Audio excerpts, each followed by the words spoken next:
So, hello, my name is Sebastian.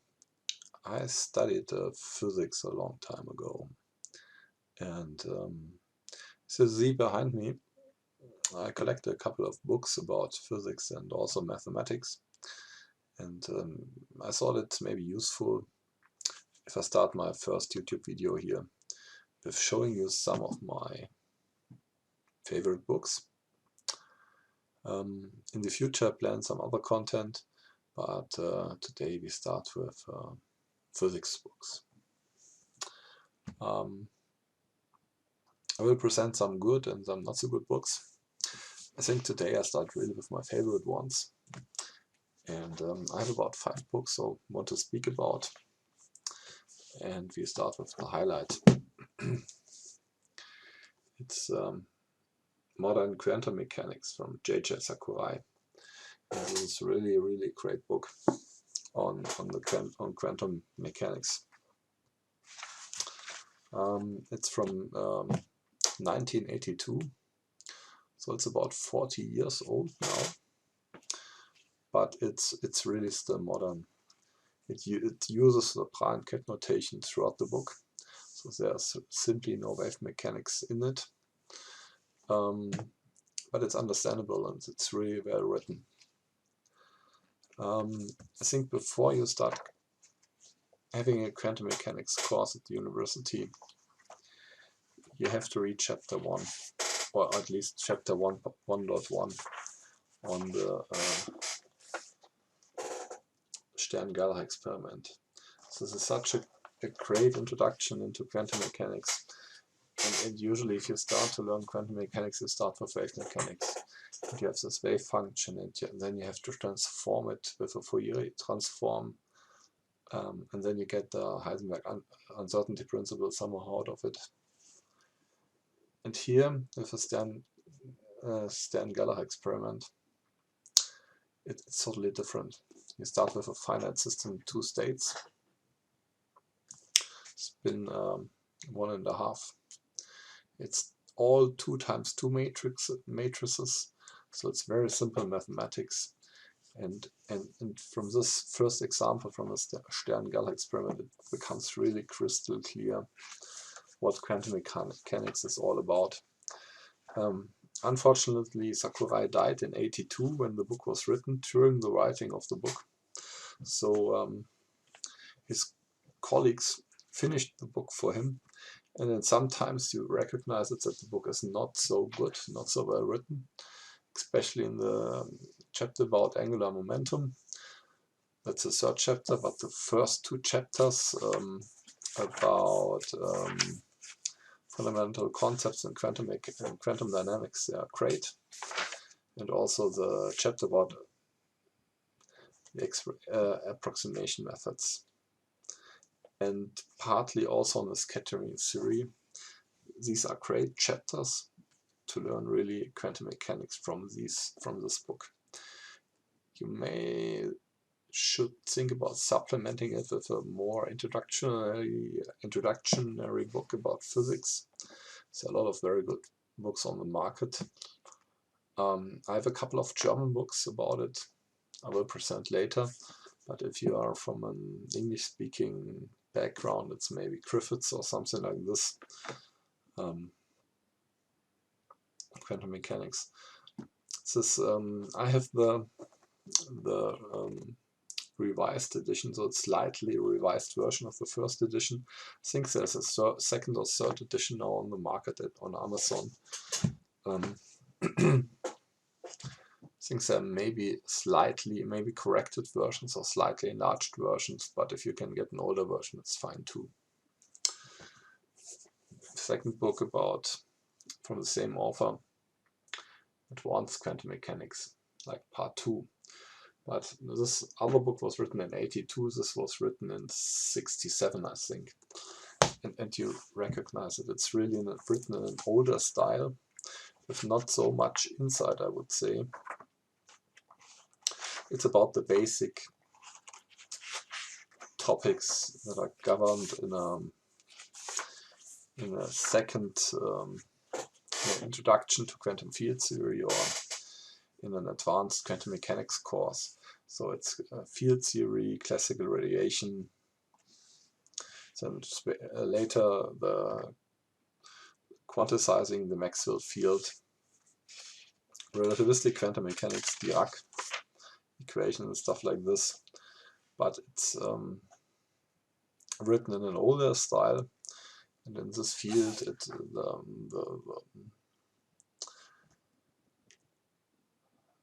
the amount of stuff they learned about this field is so was so much growing after 67 that this is actually a little bit outdated. And what I also don't like, he's using the ICT notation from special relativity.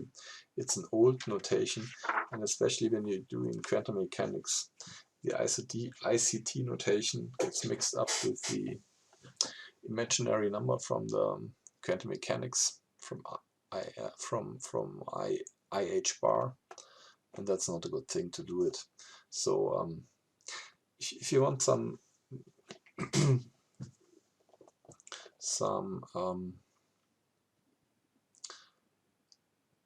historical background on radiation theory, electromagnetic radiation theory, and the development, there's a high-class book.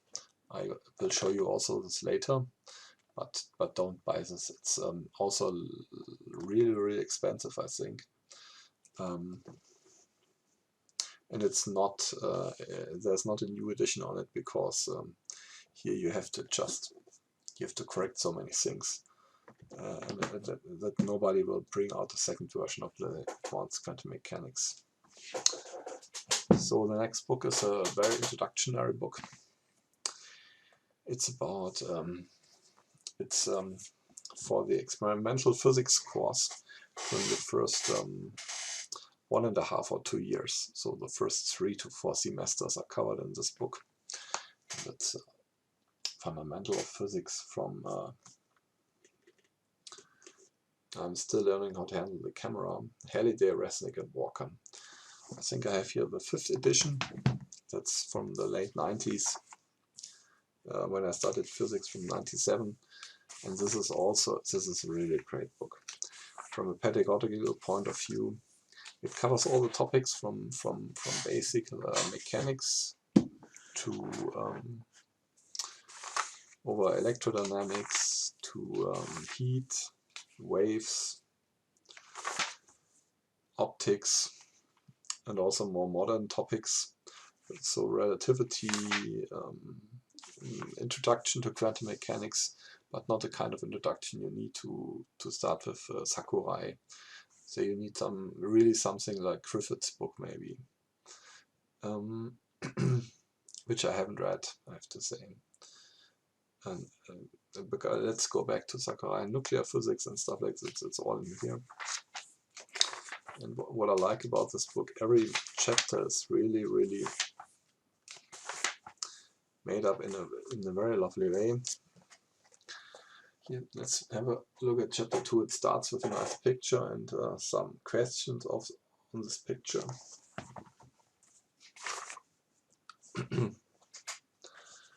It's the material inside these chapters are very well presented. The important equations are highlighted in yellow boxes. There are a lot of graphs here, nicely made graphs and pictures.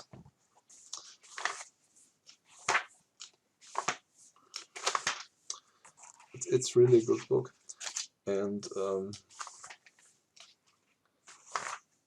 the problem-solving tactics on the on problems for typical problems.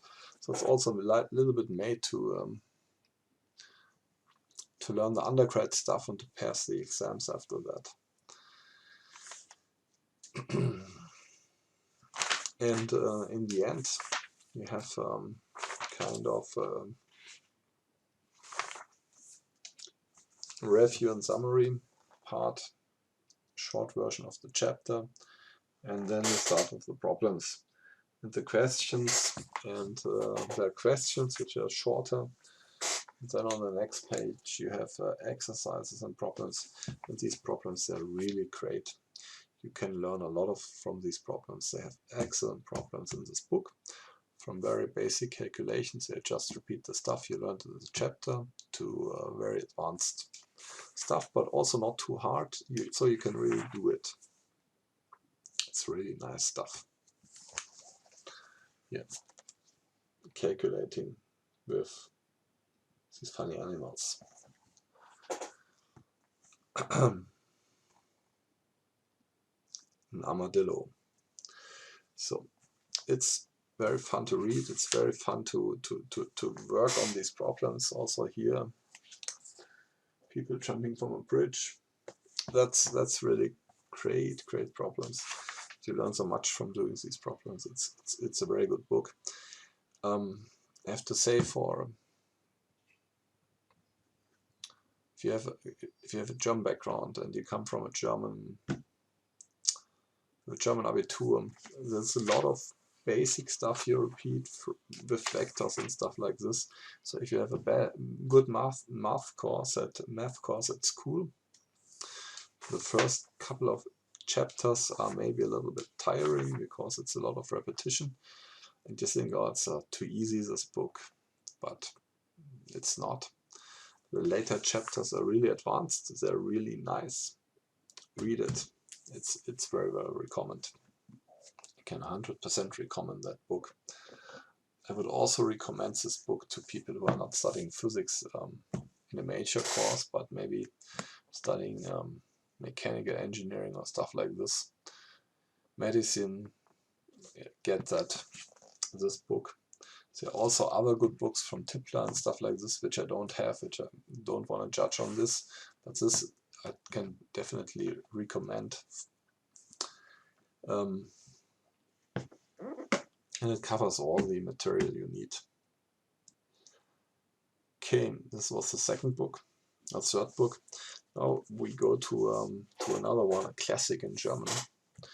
In Germany, you get this one, the Gerthsen Physik. And I will say a couple of words about this book. It's the author now is Meschede, but in the first author was Gerthsen Kneser, I think. Then it was Gerthsen and Vogel, and later it was Meschede. So it's this book was written. The first edition was written in 1945 or something, after the Second World War. Excuse me. I feel the 17th edition, the 23rd edition. And I also have, luckily, not luckily, for funny reasons, I have also the 18th edition in my shelf. I will only speak about these two. The sad thing about this book is it's recommended to people who are not studying physics as a major course. And then this is the only physics book. And as the only physics book in a non-major physics course, this is terrible. Because the material here it's not a learner's book, it's a compendium. So you look things up and you have a short chapter on everything, but it's not good for learning stuff. It's good for repetition. It's affordable, and you have 100% of the material in it.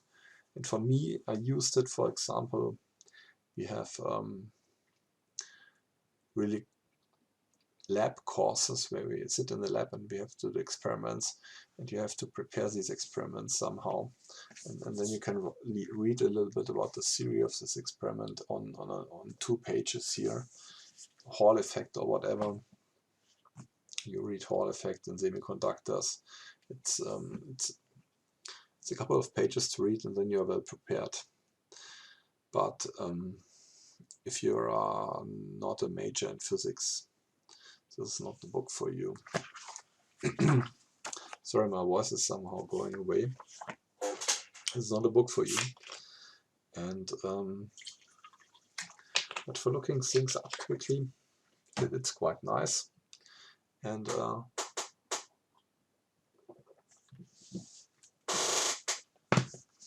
I like the 17th edition, because the 17th edition you can get in your backpack. And what is omitted in the 17th edition are the chapters about the basic introduction into quantum mechanics. So that's not done in this book. But there are, of course, all the advanced topics like solid state physics, atomic physics. It's covered in here, but there's some material is missing, which is covered in this larger edition. That's also the reason why I bought the 18th edition and later the 23rd edition. It's really a good thing to look, a good book to look things up, but it's not a good learner's book. And the 17th edition you can really put in your backpack. It's not so heavy. The 23rd edition or the 18th edition, it's the 1,200 pages and it's quite heavy. This is nice and compact. I recommend the 17th edition. If you get that on eBay or so for $5, buy it. It's not a bad thing. It's not a bad book, but it has its values, but it's not for learners. Okay, my second favorite book. It's hard to find, I think, on Amazon. I'm not sure if there's if it's in reprint or so, but it's a really great book. It's James William Rohlf, Modern Physics from Alpha to Z Naught. It covers usually the material you will be taught in the 4th and 5th semester in Germany. It's from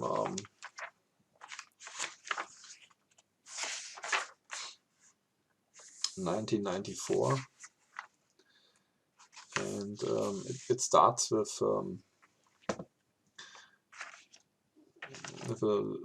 about particles and forces. Then it goes a little bit into heat and Planck's constant and Planck's formula, special relativity, then Heisenberg's uncertainty principle, a little bit Schrödinger equation, Rutherford scattering, hydrogen atoms, molecules, the nucleus, quantum statistics, or Bose, Fermi statistics is covered, masers, lasers, conductors, insulators, semiconductors, superconductivity, high energy physics, and cosmology. So the modern physics topics are all covered. Chapters are starting with a nice picture and some quote. I'm still learning how to use the camera. Here it's my favorite physicist in the first chapter, Richard Feynman. I think I'm not alone. A lot of physicists have Richard Feynman as a famous physicist, most famous physicist. I will talk about him later in another video. And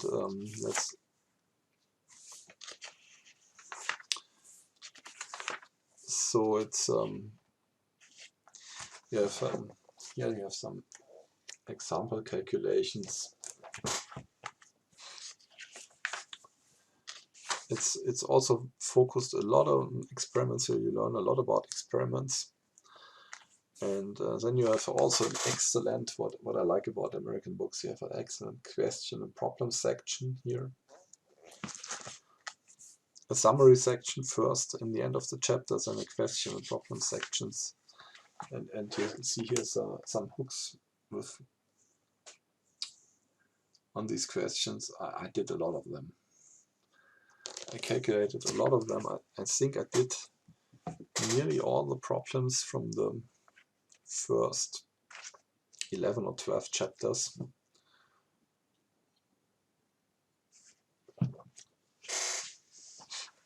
So up to quantum statistics or so. that was covered in the course I had in Germany in the 5th semester and in the 6th semester. And this book is really fun to read. It's fun to work through the problems. You learn a lot. You really learn a lot.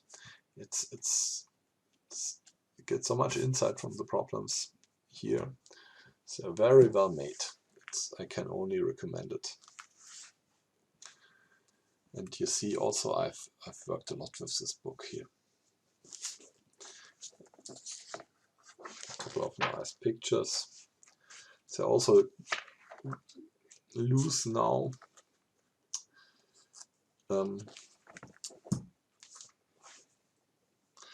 What I also like, if you start on page 1, the constants, the physics constants, they are introduced here in the right way.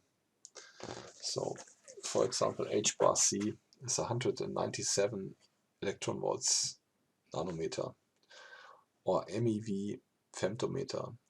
And with this number in mind, you can do so many calculations in a second.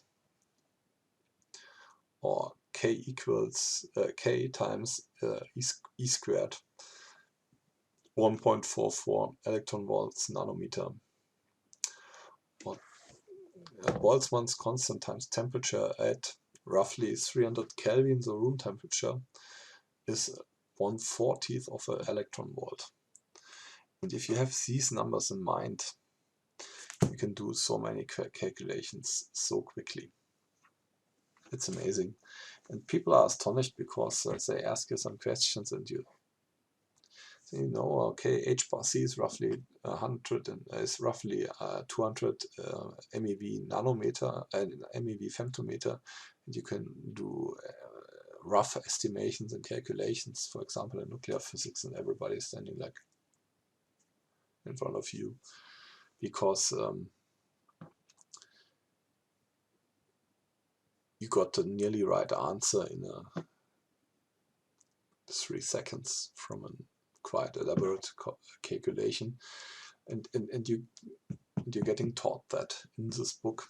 So I really recommend this book. But I think I saw it with it's on Amazon with I think used book at 300 euros or something like this. I think I paid about 40 or 50 euros for it, which was quite a lot at that time I bought it. Of 40, yeah, 50 euros maybe.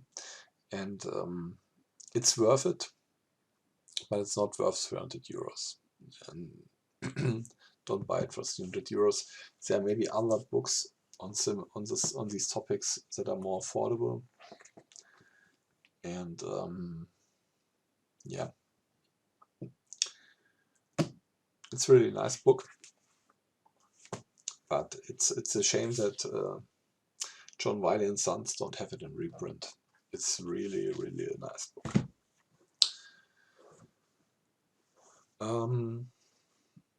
So this was my first YouTube video on a couple of books on physics. For most of the viewers, maybe a boring topic, but if you're interested in physics and you like it, the stuff I talk about, please give me a thumbs up. I would really appreciate it. And hit the abonnement button or whatever, and then we see each other again in a couple of days. See you, goodbye.